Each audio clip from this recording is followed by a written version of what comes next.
Възкръсването на Христа Спасителя от мъртвите. Господ е източник на нетлението и Той е явил нетлението на хората. Благодатта е открита сега с явяването на нашия Спасител Иисуса Христа, който унищожи смъртта и извади наяве живот и нетление чрез благовестието. 2 Тимотей 1 глава 10 стих.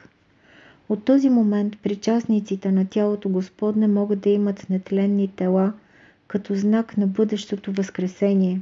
Най-удивителният пример на нетление при нас в Русия, това са мощите на преподобни Александър Свирски, които практически са напълно нетленни и тежат 16 кг.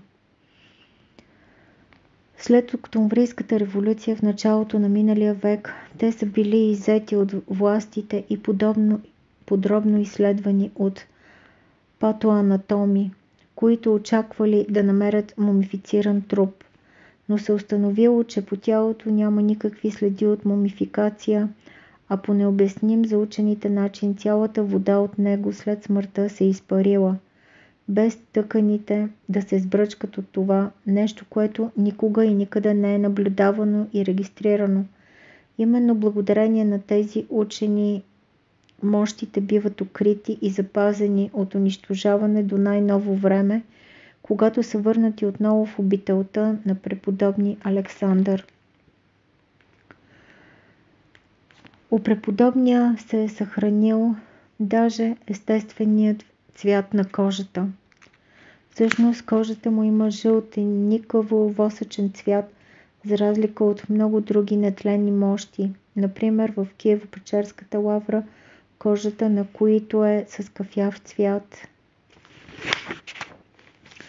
В Библията е описан случай, когато мъртвец, докоснат до костите на пророк Елисей, възкръснал. И ето, когато погребваха един човек, погребвачите, като видяха това пълчище, хвърлиха този човек в Елисеевия гроб и той като падна, допря се до Елисеевите кости, оживя и се изправи на нозете си. 4 Царства, 13 глава, 21 стих. Примери с чудеса от костите на светци са твърде много. Този факт е намерил изражение и в църковната химнография.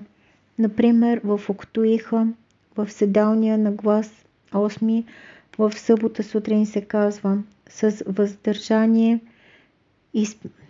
изпепелили вида и движението на огнепалещите страсти, Христовите мъченици приеха благодат да прогонват болестите на немощните и докато са били живи и след кончината си да чудодействат. Наистина е чудно, преславно, че голи кости изливат изцеления. Слава на единия Бог наш.